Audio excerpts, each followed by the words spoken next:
نحمدہ ونصلی علی رسولہ الکریم اما بعد فاعوذ باللہ من الشیطان الرجیم بسم اللہ الرحمن الرحیم۔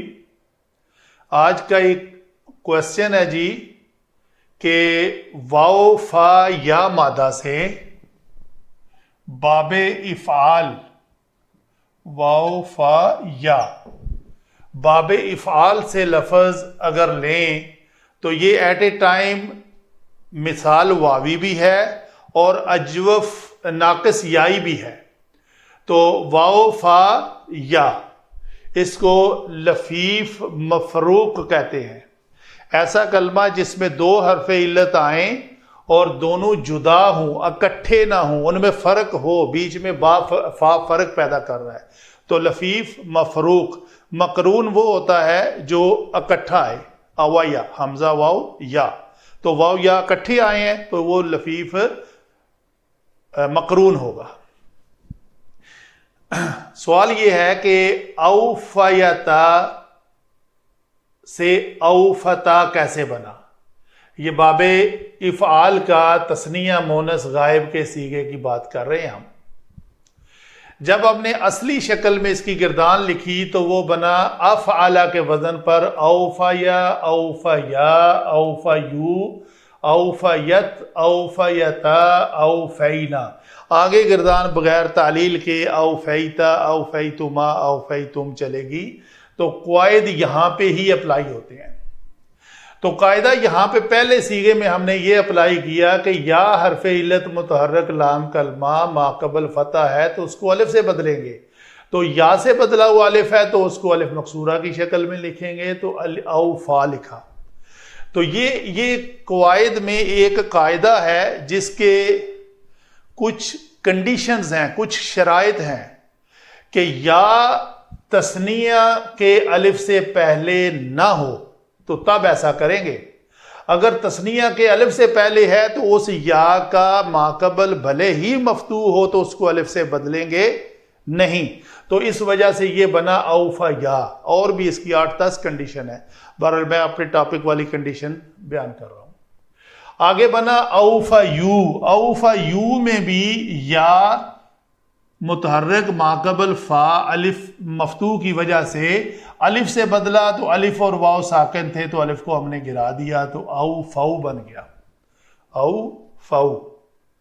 واحد مونث غائب کے صیغے پہ آتے ہیں اوفیت، افعلت، تو یہ اوفیت میں بھی یا متحرک ہے ماقبل مفتوح ہے تو ہم نے اس کو بدلا الف سے، اوف یا کو ہم نے الف سے بدلا۔ ابھی الف اور تا دونوں ساکن ہے تو الف کو گرا دیں گے، حرف صحیح قائم رہے گا۔ جب الف کو گرایا تو کلمہ بن گیا اوفت۔ آگے آتے ہیں، اوفت جب ہو جاتا ہے تو اوفتا کرنا کیسا ہے، اس کے اوپر قواعد کیا ہے؟ ہم اصلی لفظ سے آتے ہیں، اصلی لفظ ہمارا یہ تھا، اس کو میں نے نیچے لکھا ہے اوفیتا۔ اوفیتا میں یا متحرک ماقبل زبر کے ساتھ ہے تو یا کو الف سے بدلا۔ اچھا جی، جب یا کو الف سے بدل دیا تو تا تو ہمارے پاس پہلے ہی ساکن تھی جو اصل کلمہ ہے۔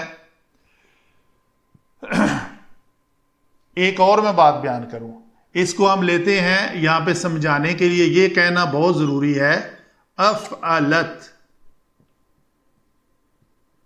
اس کا تثنیہ کا صیغہ بنتا ہے افعلتا۔ کیوں جی؟ تا جو ساکن تھی تو یہ واحد مونث غائب کا صیغہ ہے، جب تثنیہ میں اس کے ساتھ الف ضمیر ایڈ کی تو تا ساکن کے بعد الف آئے تو وہ پڑھا نہیں جاتا، تو الف کے مطابقت کے قاعدے کے مطابق ماقبل کو ہم نے زبر دی، جزم کو ہم نے زبر سے تبدیل کر دیا، تو یہ بنا افعلتا، اوفیتا۔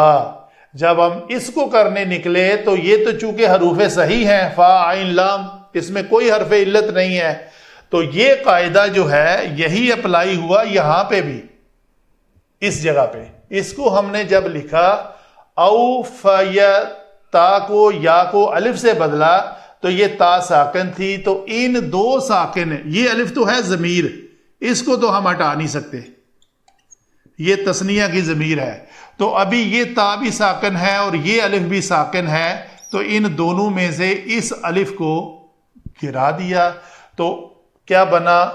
اوف، پھر مسئلہ ہے، ابھی بھی پڑھا نہیں جا رہا، تو پھر اسی قاعدے کے تحت جو یہاں پہ ہم نے کیا تھا کہ جب الف کا مطابقت کا قاعدہ تا کو زبر دینی ہے، اس قاعدے کے مطابق ہم نے اس الف سے پہلے تا ساکن کو زبر دے دی،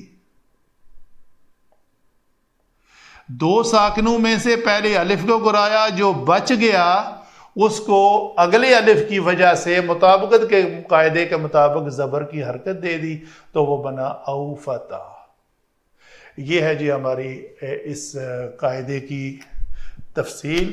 اللہ تعالی ہمیں سب کو اس کو سمجھ کر قرآن پاک کے اوپر امپلیمنٹ کر کے قرآن پاک کے الفاظ کو سمجھ کر صرف و نحو کے مطابق اور اس پہ عمل کرنے کی توفیق عطا فرمائے۔ وما علینا الا البلاغ المبین۔